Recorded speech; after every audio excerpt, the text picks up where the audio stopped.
Hello dear students, मैं हूं नीरज और आप देख रहे हैं हमारा अपना चैनल स्टडी पार्टनर।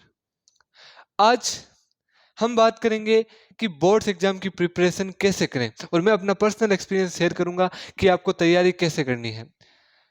तो इसी के साथ आज हम समझेंगे कि बोर्ड्स एग्जाम बहुत ज़्यादा पास में है एंड आपको भी पता है कि बोर्ड्स आ गए हैं, टाइम 2 से 3 महीने का ही बचा है और अभी तक मान के चलो आपने काफ़ी कम तैयारी की है या किसी ने की ही नहीं है।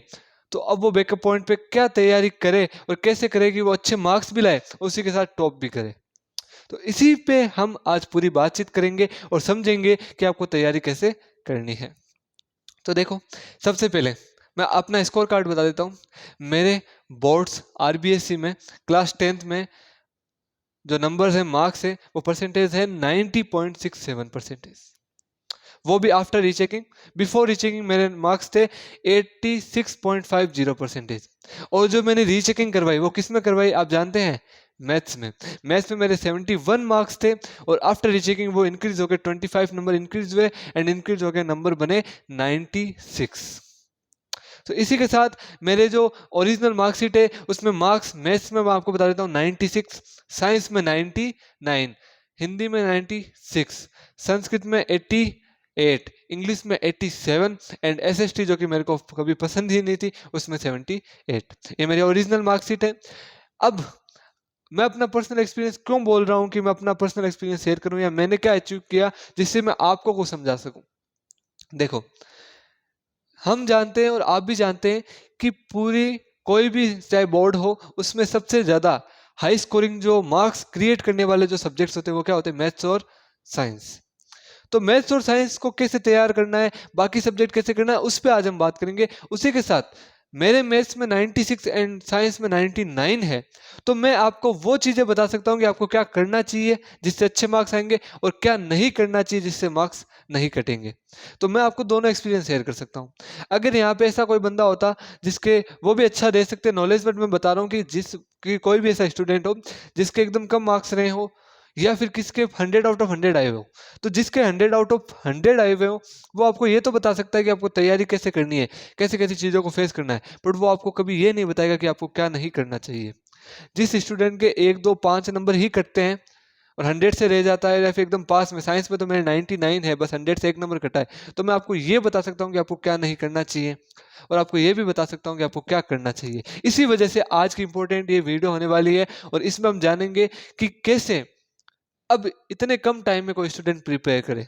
तो देखो, मैं अपनी मेथडोलॉजी भी शेयर करूंगा और उसी के साथ आपको ये भी बताऊंगा कि आप कैसे प्रिपेयर करें। तो सबसे पहले एक ओरा माइंड में क्रिएट करते हैं कि आप क्लास 10th के स्टूडेंट हो और आप ऐसे बोर्ड से बिलोंग करते हो, चाहे सीबीएसई आरबीएसई, जिसमें 6 सब्जेक्ट हो और 5 सब्जेक्ट हो।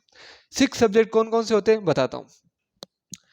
Science, math, SST, English, Hindi, 5 subject तो ये हो गए।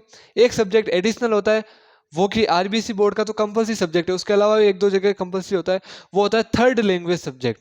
थर्ड लैंग्वेज जैसे संस्कृत, उर्दू, पंजाबी एक्सेट्रा, जैसे थर्ड लैंग्वेज जो भी हो सकती है उनका पेपर। तो अब मान के चलो आपके 6 सब्जेक्ट है, 3 मंथ का टाइम है। अब अगर आप पास में ये वीडियो देख रहे हो थोड़े टाइम में ही, तो आपको लगभग पता होगा 3 महीने लगभग का टाइम है। कैसे प्रिपेयर करें या कैसे इस चीज को कवर अप करें? तो देखो, कुछ नहीं करना, मैं आपको अभी भी बता देता हूं। मैथ्स और साइंस आपको ज्यादा नंबर देके जाएंगे। क्यों देके जाएंगे इसका भी रीजन है।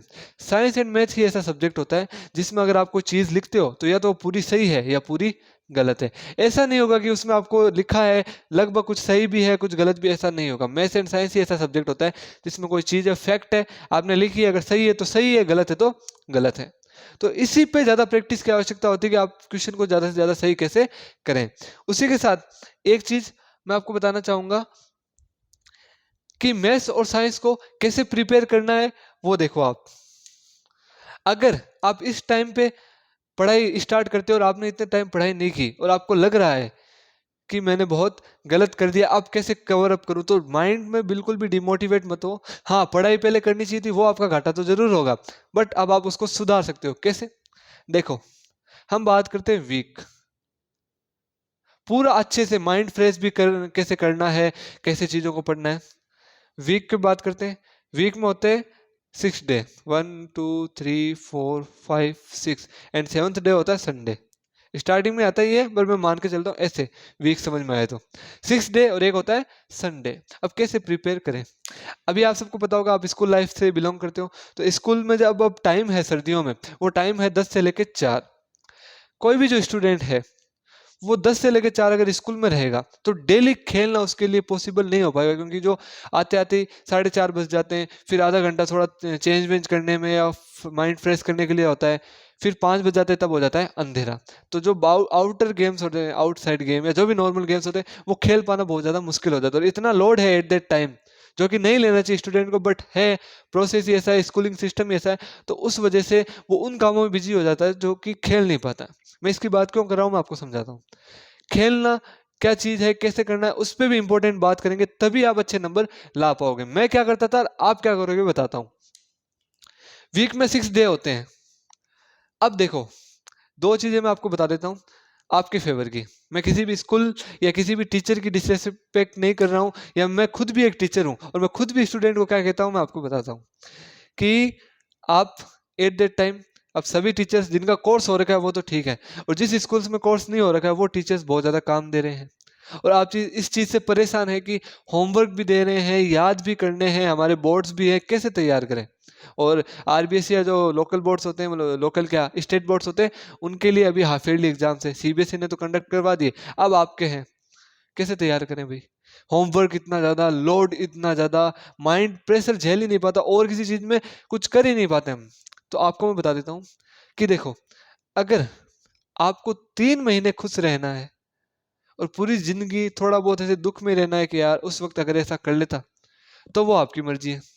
और अगर आप 3 महीने कैसे भी करके किसी से डांट सुन लो, झेल लो, कुछ भी कर लो, ऐसे नॉर्मली इतना हार्ड भी आपको कुछ नहीं होगा, और आफ्टर 3 मंथ्स जब आपका रिजल्ट आता है, 2-3 महीने उसके बाद भी, पेपर के बाद, तब पूरी जिंदगी खुश रहना है, ये आप डिसाइड करो। देखो मैं क्या कहना चाह रहा हूँ उसको समझो, कि अगर आपको डेली होमवर्क दिया जा रहा है और पूरा आप होमवर्क ही होमवर्क कर रहे हो, 3 से 4 घंटे उसी में खर्च किए जा रहे हो, तो अब 3 महीने टीचर्स को तो खुश कर दोगे, और टीचर कभी भी खुश नहीं होगा, बट आप कर दोगे कि भाई हम होमवर्क करें, आपकी बात मान रहे हैं। बट जब रिजल्ट आएगा और आपने जितना सोचा उससे कम आएगा, तो आप जिंदगी भर डिमोटिवेट होगे कि यार उस वक्त मैं अगर ऐसा नहीं करता, होमवर्क में ज़्यादा ध्यान नहीं देता या देती, तो आई थिंक माई रिजल्ट कुछ, मेरा कुछ अलग ही होता रिजल्ट, ठीक है, माई रिजल्ट शुड बी बेटर। तो उस वक्त दुख ना हो, इस वजह से मैं आपको बताता हूँ मैंने क्या किया, आप क्या करो। अगर आपको होमवर्क इतना ज़्यादा दिया जा रहा है कि 3-4 घंटे उसी में खर्च हो जा रहे हैं, तो आपको कुछ नहीं करना, होमवर्क का सभी सब्जेक्ट में कर लो, थोड़ा थोड़ा कर लो, 15-15 मिनट होमवर्क को दो, लगभग 1 घंटे 20-25 मिनट में होमवर्क कर लो, जितना हो उतना। अगर मैथ्स में आपको 10 क्वेश्चन दिए, 2-3 ही हुए, कोई दिक्कत नहीं है, बट मिलाना है उसको, 2-3 हुए होमवर्क में, कोई दिक्कत नहीं है। सर डांटेंगे, आपको बाहर खड़ा कर देंगे, कोई दिक्कत वाली बात नहीं है, वो वापस बुलाएंगे भी अंदर सर ही। मैं खुद भी मैथ्स का टीचर हूँ, स्कूल्स में पढ़ाता हूँ, बट मैं खुद भी स्टूडेंट को क्या कहता हूँ कि मैं तो कहूँगा होमवर्क करो, क्योंकि ये हमारी ड्यूटी है, बट वो ड्यूटी आपकी नहीं है कि आप अपने आप को कैसे लो। आपकी ड्यूटी है कि अच्छे मार्क्स लाने, अब वो आप जानते हो कैसे लाने। अगर आपकी कुछ ही चीज को लिखते ही लिखते जाओगे, पढ़ोगे बिल्कुल भी नहीं, तो आपको भी पता है हमारा क्या सिस्टम होता है, ब्रेन कैसे बना, हम ऐसा नहीं है कि लिखने में ध्यान देंगे, लिखने में ध्यान नहीं देते, हम कहते हैं होमवर्क कैसे भी कंप्लीट करें, और उस वक्त हम ध्यान से पढ़ते भी नहीं है, वो 3-4 घंटे वेस्ट हो जा रहे हैं, और बच्चे फिर लास्ट में डिमोटिवेट हो जाते हैं कि हम ऐसा नहीं करना चाहिए था। तो मैं आपको बता देता हूँ कि आप होमवर्क थोड़ा करो, करो क्यों, क्योंकि एग्जाम टाइम में आपकी स्पीड मेंटेन रहे, राइटिंग अच्छी रहे। कितना करो, 1 घंटे से लेके थोड़ा सा ऊपर, 10-15 मिनट, जो भी सब्जेक्ट है, 2-3 सब्जेक्ट उसमें कर लिया, 2-3 का कल कर लेंगे, जितना हुआ उतना ठीक है। सर डांटेंगे, बाहर खड़ा करेंगे, ठीक है, कोई दिक्कत नहीं है, वापस बुला भी लेंगे, नहीं तो आपका हक है अंदर बैठ के पढ़ने का, कोई दिक्कत वाली बात नहीं है। अभी सर की डांट सुन लो, जो कह रहे हैं उनकी सुन लो, आप सुनते जाओ, जब रिजल्ट आएगा ना, तो आप एक ऐसे लेवल पे जाओगे कि लोग आपको पूछेंगे कि भाई कैसे किया। तो उसी के लिए मैं आपको बता रहा हूँ, होमवर्क को एक बार कम करो। अब देखो मेथड, मेथड क्या है कि हफ्ते में होते हैं 6 दिन और एक होता है संडे, टोटल 7 डेज होते हैं। स्कूल से आए, आते ही थोड़ा रिफ्रेशमेंट वगैरह किया। डेली का आपको, होमवर्क के अलावा बता रहा हूँ, डेली का आपको अगर कोई कोचिंग वगैरह जा रहे हो तो अलग बताता हूँ, विदाउट कोचिंग नॉर्मली आप मानते हो सेल्फ स्टडी, ठीक है, तो आप डेली का 1.5 घंटा, जिसमें से 45 मिनट्स क्या, साइंस, एंड 45 मिनट्स क्या, मैथ सेल्फ पढ़ो। और पढ़ने का मतलब ये नहीं 45 मिनट है, एक दो क्वेश्चन किया इतना किया, अच्छे से उस टाइम को यूज करो। मिनिमम बता रहा हूँ, मैक्सिमम और भी अच्छा है बट मिनिमम बता रहा हूँ कि 1.5 घंटा मिनिमम दोनों डेली सब्जेक्ट, दोनों को डेली देना है, दोनों सब्जेक्ट्स को, Monday Tuesday Wednesday Thursday Friday and Saturday, 6 के 6 दिन आपको साइंस एंड मैथ कंप्लीटली पढ़नी है। और डेली फिक्स कर लो कि 45 मिनट्स साइंस एंड मैथ पढ़नी है। ये तो हो गया 1.5 घंटा। 1 घंटा मान के चलो होमवर्क आप लोग करने वाले हो तो कर लेना, 2.5 घंटा। अब मस्ट बी 2 घंटे, ये 2 घंटे तो मिनिमम कोई भी स्टूडेंट और निकालेगा, यानी 4.5 घंटे नॉर्मल सेल्फ स्टडी कर लेगा जिसमें होमवर्क भी कंटेनिंग में होता है। अब बचते हैं 2 घंटे, क्या बचते हैं, 2 घंटे। अब इसका क्या यूज करें, तो देखो 2 घंटे में से 45 मिनट्स कोई भी एक सब्जेक्ट उठा लो, जैसे सब्जेक्ट कौन से आपके, science, maths, English, Hindi and उसके अलावा एसएसटी एंड उसके अलावा थर्ड लैंग्वेज। तो देखो आपको क्या करना है, अब आप कोई से भी 2 सब्जेक्ट उठा लो, उनको कितना टाइम दो, 45 मिनट्स। और उन 2 सब्जेक्ट्स में हफ्ते के शुरू के 3 दिन कौन से सब्जेक्ट लो, जैसे हिंदी ले लिया, सॉरी इंग्लिश ले लिया तो उसके साथ एसएसटी लो। ऐसे कभी मत करना इंग्लिश के साथ हिंदी ले लो, दोनों ही लैंग्वेज सब्जेक्ट को आपको नहीं लेना है। एक बार इंग्लिश ले तो उसके साथ एसएसटी ले लो, 45 मिनट हिंदी पढ़ लो और 45 मिनट एसएसटी पढ़ लो, पढ़ लिया, इंग्लिश पढ़ लो एसएसटी पढ़ लो। फिर आफ्टर 3 डेज इनको लीव करो और अगले 3 दिन क्या पढ़ो आप, हिंदी और थर्ड लैंग्वेज सब्जेक्ट। अब ऐसा क्यों बोल रहा हूँ, 6 के 6 दिन 6 डे आपको क्या पढ़नी है, साइंस और मैथ पढ़नी है, वो भी मिनिमम 1.5 घंटा है और मैक्सिमम जितना आप करना चाहो, बट मिनिमम से लेके मैक्सिमम भी रेट बता देता हूँ, मैक्सिमम 2.5 घंटे में दोनों को कवर कर लेना, ठीक है। 6 के 6 दिन 6 के 6 डेज। उसके अलावा 45 मिनट दोनों सब्जेक्ट को दे देना, कोई भी, जैसे आप पहले इंग्लिश ले रहे हो फिर आप क्या ले रहे हो एसएसटी, फिर अगले 3 दिन का लो हिंदी ले रहे हो और थर्ड लैंग्वेज सब्जेक्ट ले लो, ठीक है। ये हो गया मेथड। अब देखो डेली के आप इस वजह से मिनिममली होमवर्क सहित का बता रहा हूँ कि अब होमवर्क भी हो रहा है, फिर उसके बाद होमवर्क खत्म हो जाएगा 1 महीने बाद, तो आप क्या करना वो भी बताऊंगा। होमवर्क सहित डेली का आप कितना दे दोगे, 4.5 से 5 घंटा। अब देखो क्या हुआ, इसके अलावा आप टाइम को कैसे मैनेज करना बताता हूँ। आप घर पे गए, मान चलो 5 बजे, 5:30 बजे तो एकदम फ्री हो गए, 5:30 बजे से आप पढ़ोगे साइंस एंड मैथ्स, लगभग 7 बजे या 7:15 बजे तक पढ़ लिया आपने कंप्लीट। उसके बाद में 15 मिनट रेस्ट करोगे, खाना वाना खा के 8 बजे एकदम फ्री हो जाओगे। 8 बजे फ्री हो गए, 8 बजे क्या लोगे, होमवर्क। 8 बजे से लेकर 9 बजे तक होमवर्क कर लिया, जितना हुआ उतना ठीक है। मैं इसको इसलिए लेकर चल रहा हूँ, स्टूडेंट के दिमाग में वो रहेगा कि होमवर्क कैसे करना है, कितना करना है। 8 बजे से 9 बजे तक क्या कर लिया, होमवर्क। अब क्या करें, तो अब देखो 9 बजे से लेकर 10 बजे तक आप लोग पढ़ सकते हो कोई भी एक सब्जेक्ट, जैसे आपने ले लिया इंग्लिश और एसएसटी, तो उसमें से एसएसटी पढ़ लो या इंग्लिश पढ़ लो, पढ़ लिया, 10 बजे तक पढ़ लिया। फिर आधा घंटा जो आपके अगले दिन, ऐसा तो है नहीं कि आप इतना ही करोगे, स्कूल में टेस्ट्स भी होते हैं और कोई एक्टिविटीज भी होती है, टेस्ट होते हैं मेनली, उनका भी प्रिपेयर करना होता है। तो उस वक्त जैसे साइंस का टेस्ट है तो वापस साइंस पढ़ लो, मैथ्स का तो मैथ्स पढ़ लो। ये तो है कि आपको एग्जाम के लिए प्रिपेयर करना है। फिर वो आधा घंटा जो बचता है 10:30 बजे तक, वो आप स्कूल में जो दिया वो करना है। अब सुनो, सुबह उठोगे, 10 बजे का स्कूल है तो आराम से लगभग 7:30 बजे से उठ जाओ, उठ के फ्रेश हो जाओ 8 बजे। 1 घंटा है वो आप सब्जेक्ट पढ़ लो जो दूसरा सब्जेक्ट है, 1 घंटे में 45 मिनट्स वो सब्जेक्ट पढ़ लो जो आपको जैसे करना है। इंग्लिश पढ़ा रात को तो एसएसटी पढ़ लो सुबह 45 मिनट्स, एंड 15 मिनट रिवीजन कर लो जो कि आज टेस्ट है जिसका, ठीक है। रिवीजन कर लिया, फिर नहा धो के आप स्कूल पहुंच जाओ, स्कूल पढ़ो और डेली का यही रूटीन रखो। 3 दिन में अगर आप इंग्लिश एसएसटी रख रहे हो तो अगले 3 दिन हिंदी और थर्ड लैंग्वेज सब्जेक्ट रखना। ये हो गया 6 डे का पैटर्न। इसमें आप कहीं आपको टाइम खेलने के लिए नहीं मिल पाएगा, मिलता है तो बहुत अच्छी बात है, बट मेरे अकॉर्डिंग तो नहीं मिल पाएगा एट दैट टाइम, क्योंकि स्कूल टाइम क्या है, सर्दियां हैं। तो आप क्या करोगे, संडे, इस दिन का पैटर्न बताता हूँ।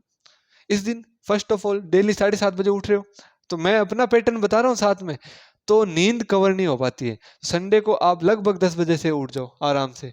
अब दिक्कत ये होती है कि सर हमारे संडे को एक्स्ट्रा क्लास होती है ना, तो कोई दिक्कत नहीं है, 9:30 बजे उठ जाओ, आधे घंटे में तैयार होके स्कूल पहुंच जाओ, 10 सवा 10 एक्स्ट्रा क्लास लगेगी, वो एक्स्ट्रा क्लास लेके आ जाओ।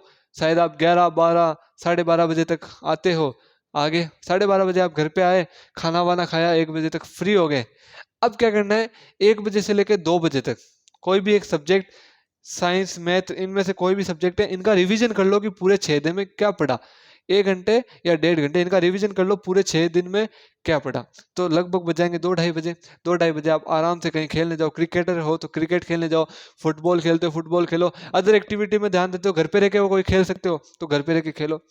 3 घंटे, मिनिमम 3 घंटे अच्छे से खेल के आ जाओ, अच्छे से, इसमें कोई कॉम्प्रोमाइज नहीं। 3 घंटे अच्छे से खेल के आने के बाद वापस से खेल के आ गए, 3 घंटे अच्छे से घर पे आ गए। अब लगभग हो गया 5, 5:15 बज गए। आके हाथ पैर वगैरह धोए, थोड़ा माइंड फ्रेश किया, तो थोड़ा सा मतलब कोई एक्टिविटी करनी है, टीवी देखनी है, मोबाइल चलाना है, आधे घंटे पौना घंटा वो चला लो, 6:15 समथिंग बज गए। ठीक है। अब आधा घंटा कोई भी एक सब्जेक्ट में, जैसे होमवर्क नहीं है तो होमवर्क कर लो, या कोई सोमवार को टेस्ट है उसको थोड़ा प्रिपेयर कर लो, आधा घंटा कर लो। फिर खाना खा लो, 7, 7:15 बजे नॉर्मल खाना खाओगे, 8 बजे तक एकदम फ्री। फिर 8 से लेके 10 बजे तक जो भी आपको अच्छा सब्जेक्ट लगे, उन 6 के 6 सब्जेक्ट पढ़ने वो पढ़ लो, या दिन का जो पढ़ लिया शाम को बाकी रह गया, उस वजह से 2 घंटे में 1 घंटा या 1.5 घंटा लगभग आप पढ़ाई कर लो। ये पैटर्न रखो आप बोर्ड से 1 महीने पहले तक, या बोर्ड से 1.5 महीने पहले तक, जब तक स्कूल्स चलती है। ये पैटर्न रखो, स्कूल्स कंप्लीट हो जाए, आपको अब 1 महीने का टाइम है सेल्फ स्टडी के लिए, कोर्स वगैरह हो जाए तो नहीं जाओ तो भी चलेगा। सेल्फ स्टडी में आप घर पे रहोगे लगभग 6 घंटे स्कूल वाले, उसके अलावा 4.5 घंटे अभी पढ़ रहे थे वो। तो शुरू के 2-4 दिन में तो आप कितना पढ़ पाओगे, डेली में 8 या 9 घंटे पढ़ पाओगे, इससे ज्यादा पढ़ना भी नहीं है। या 8 या 9 घंटे कैसे, 4, 4:30 तो पहले ही पढ़ रहे थे, होमवर्क सही था जैसे भी, उसके अलावा 6 घंटे स्कूल तो जा ही रहे थे, तो उसके 3 या 4 घंटे वो पढ़ लिए। 8 घंटे आप 1 महीने पहले में स्टार्ट करोगे, 8 घंटे पहले दिन 6 घंटे पढ़ोगे, 5 घंटे पढ़ोगे, इतना ही पढ़ोगे, ज्यादा नहीं पढ़ पाओगे। 2 दिन बाद में 7-8 घंटे जाओगे, फिर हाईएस्ट 8.5-9 घंटे तक जाओगे। उनमें डेली का 1-1 घंटा सारे सब्जेक्ट, और 3 घंटे में उनकी प्रैक्टिस, जैसे डेस्क वर्क होती है, मॉडल पेपर होते हैं, उनकी प्रैक्टिस। अब ऐसा करोगे, बोर्ड एग्जाम है, अब बोर्ड एग्जाम से 10 दिन पहले क्या करोगे, 10 दिन पहले तो जितना पढ़ना था पढ़ लिया, अब 10 दिन बचे हैं बोर्ड एग्जाम में। अब बोर्ड का टाइम टेबल भी मान के चलो आ गया, तो आपको क्या करना है, 10 दिन पहले से 2-3 दिन आपको वो सब्जेक्ट पढ़ना है जिसका पेपर सबसे बीच में है, जैसे कि मान के चलो थर्ड या फोर्थ पेपर है, उसको 2-3 दिन पढ़ना है, पढ़ लिया। अब 7 दिन बचे, 7 दिन में शुरू के 2 सब्जेक्ट पढ़ोगे, जो पेपर है मान के चलो पहला पेपर इंग्लिश का है, बाद में मान के चलो साइंस का है, तो इंग्लिश और साइंस को 7 दिन में से 5 दिन में साइंस को थोड़ा ज्यादा रखोगे, इंग्लिश कम। फिर पहले वाले 2 दिन में इंग्लिश पढ़ोगे, क्योंकि इतना टाइम आप पहले पढ़ चुके हैं, आपको पता भी नहीं चलेगा कि हमें और पढ़ना है क्या, हमें, आपको ऐसे लगेगा हमें मेरा पूरा कवर है। 2 दिन फिर लगातार इंग्लिश पढ़ो, 2-3 दिन पढ़ लिया, पेपर देके आ जाओ। फिर थोड़ा रेस्ट करो, माइंड फ्रेश करो, 1-1.5 घंटा आराम से, फिर अगला जो पेपर है। ऐसे अगर आप तैयारी करोगे, मेरा पर्सनल एक्सपीरियंस मैंने आपको शेयर किया है, तो आप 100% टॉप क्या अच्छे मार्क्स भी आएंगे। और अगर अच्छे मार्क्स ना भी आ पाए, जितना आपने सोचा उतने ना भी आ पाए, तो डिमोटिवेट होने की कोई जरूरत नहीं है। आपने जो मेथड फॉलो किए ना, इस वजह से आप अच्छे टीचर या अच्छे स्किल मास्टर जरूर बन जाओगे। टीचर का नाम क्यों लिया वो बता देता हूँ, कि आपने इतना कुछ जो खुद झेला है, तो आपकी हिम्मत होगी कि आप किसी दूसरे को ऐसा बता सकते हो। और उसी के साथ आप लाइफ में एक अच्छे स्टूडेंट बन जाओगे, कि अगर कोई भी चीज की तैयारी करो तो इतना आप पढ़ पाओगे। इसी पूरी चीज में मैं आपको एक चीज बताना चाहता हूँ, कि आप टेंशन वगैरह कुछ मत लेना, जो मेथड बताइए उसको जितना हो पाए उसको कवर करने की ट्राई जरूर करना। ये मेरा पर्सनल एक्सपीरियंस है। और मैं आपको वापस से ये कहता हूँ कि जिस बंदे के 100 आउट ऑफ 100 नहीं होते हैं, बट उससे कम होते हैं थोड़े बहुत ही, वही आपको ऐसा बता सकता है कि आपको क्या करना चाहिए। एज ए टीचर मैं आपको बता रहा हूँ। और इस बार आरबीएससी का पैटर्न कैसा है आपको पता ही है, इस बार का पेपर बहुत ज्यादा इजी रहने वाला है। हमारे टाइम बहुत अच्छा हार्ड पेपर रहता था, बट इस बार इजी रहने वाला है पेपर, तो टेंशन वाली कोई बात नहीं है। टॉपिक इसलिए अच्छे से अच्छा पढ़ना है क्योंकि आपको वो आगे काम में आए। ठीक है। एक चीज और, बोर्ड ने जो सिलेबस जारी किया था वो मैंने आपके 2 वीडियोस अपलोड कर दिए हैं, आरबीएससी के लिए, सीबीएसई के लिए भी कर दूंगा। उसी के साथ अब हम बात करेंगे जैसे मॉडल क्वेश्चन पेपर, वो सॉल्व करते जाएंगे। बोर्ड के जो मॉडल पेपर क्वेश्चन होते हैं ना, तो वो सॉल्व करेंगे। संजीव डेस्क वर्क या एक्सीलेंट डेस्क वर्क जो होती है, उनके क्वेश्चन पेपर हम सॉल्व करेंगे। उसी के साथ जो चीजें होंगी, अब एग्जाम को ही प्रिपरेशन लेके चलेंगे। तो कहीं पे कोई डाउट आए मेल कर सकते हैं, मेल पे जाके अगर आप हमें मेल करेंगे मुझे, तो मैं मेल देखते ही आपको कॉन्टेक्ट दे दूंगा अपने, तो आप मेरे को डायरेक्ट कॉल करके पूछ सकते हैं कि सर कैसे तैयारी करनी है, या एट दैट प्रेजेंट टाइम क्या करना चाहिए। 3 महीने हैं एग्जाम में, अच्छे से आप पढ़ पाओगे, अच्छे से मार्क्स लेके आओगे और इतना अच्छा आप स्कोर करोगे कि आप लास्ट टाइम में खुद को हैप्पी फील करोगे। और रही होमवर्क वाली बात जो मैंने पहले कहा, अगर आपको 3 महीने खुश रहना है, बाद में थोड़ा बहुत ऐसे डिमोटिवेट रहना है, दुखी तो कोई नहीं रहेगा, डिमोटिवेट रहना है, तो आप कर लो पूरे दिन होमवर्क। और अगर आपको लगता है कि हमें लाइफ में कुछ अच्छा करना है, 3 महीने को हम झेल लेंगे, तो होमवर्क को एकदम कम करो और पढ़ाई ज्यादा से ज्यादा करो। अब पढ़ाई का मैंने होमवर्क कम कहा है तो इसका मतलब ये नहीं कि आप लिखना छोड़ दो, पढ़ने के साथ उस चीज को लिखो ज्यादा से ज्यादा जितना कर पाओ, ताकि आपको एग्जाम टाइम में स्पीड मेंटेन रहे। और स्पीड मेंटेन ऑटोमेटिक हो जाएगी क्योंकि स्कूल वाले प्री बोर्ड्स लेंगे, डेस्क वर्क हल करवाएंगे, ऐसे कंडीशन में हम कर लेंगे। बीच बीच में वीडियोस आती रहेंगी क्लासेस की, बट अब एग्जाम को एक मेन एम लेते हैं 2022-23 और उस एम को कंप्लीट करते हैं। और हर स्टूडेंट जो भी ये वीडियो देख रहा है, मैं उनको ऑल द बेस्ट कहता हूँ फॉर एग्जाम। और हर स्टूडेंट हर सब्जेक्ट में अच्छे से अच्छा स्कोर करे, 100 आउट ऑफ 100 स्कोर करे। और ये हो भी सकता है। अब स्टूडेंट को मैं जब भी ऐसा कहता हूँ तो वो कहते हैं सर आप थोड़ी सी लिमिट में बात किया करो, तो मैं उतना ही कह रहा हूँ, हो सकता है, क्यों नहीं हो सकता। 100 आउट ऑफ 100 नंबर नहीं ला सकते सब में, ला सकते हो। स्टूडेंट के 99 पॉइंट कुछ आते हैं, किसी का 100 मार्क्स आते हैं, तो वो ऐसे थोड़ी लाते हैं। तो आप एम बना लो, जितना लाना है उससे 10-5% ऊपर ही मानो, 100 का एम बनाओ। ओके, और अच्छे मार्क्स आएंगे। और ऐसे ही वीडियोस, ऐसी क्लासेज और ऐसा ही पर्सनल एक्सपीरियंस जैसे वीडियोस आपको देखने को मिलेंगे। कभी भी डिमोटिवेट हो तो प्लीज मेल करके मेरे से बातचीत कर लें, डाउट्स क्लियर कर लें आपको लगे, और मैं आपको इतना अच्छे से एक्सप्लेन कर दूंगा। और मेरे पास खुद की बोर्ड की कॉपी भी है। और देखो जो बोर्ड्स में आप एग्जाम देते हो वो बोर्ड वाले टीचर कैसे कॉपी चेक करते हैं, मेरी खुद की कॉपी मेरे पास है पीडीएफ में, क्योंकि मैंने क्या करवाई थी, रीचेकिंग। तो उस वजह से मैं आपको वो भी चीजें बता सकता हूँ कि आपको कहाँ गलती नहीं करनी। अब हम पैटर्न्स पे भी बात करेंगे, बोर्ड में कैसा एग्जाम देना है, कैसी कॉपी आती है, किस टाइप का, वो मैं सब आपको डिटेल में बताऊंगा। तो आई होप आपको ये वीडियो पसंद आई होगी, थोड़ा सा माइंड फ्रेश हुआ होगा। कोई भी लगे ऐसी वीडियोस आपको और देखने को मिलेगी। ये मेरा पर्सनल एक्सपीरियंस था, how to prepare for exam. कोई भी दिक्कत नहीं है, क्लास 10th की स्टूडेंट हो, इतना प्रेशर वाली बात नहीं है। लगता होगा प्रेशर है, बट नहीं है। ठीक है, आराम से पढ़ो, अच्छा पढ़ो। कोई डाउट हो तो मुझसे पूछो। तो इसी के साथ मैं नीरज मिलता हूँ आपको नेक्स्ट वीडियो में इसी प्रकार के टॉपिक के ऊपर या क्लासेस के टॉपिक के ऊपर, नेक्स्ट लेवल जोश के साथ, नए जोश के साथ। तब तक के लिए थैंक्स फॉर वॉचिंग।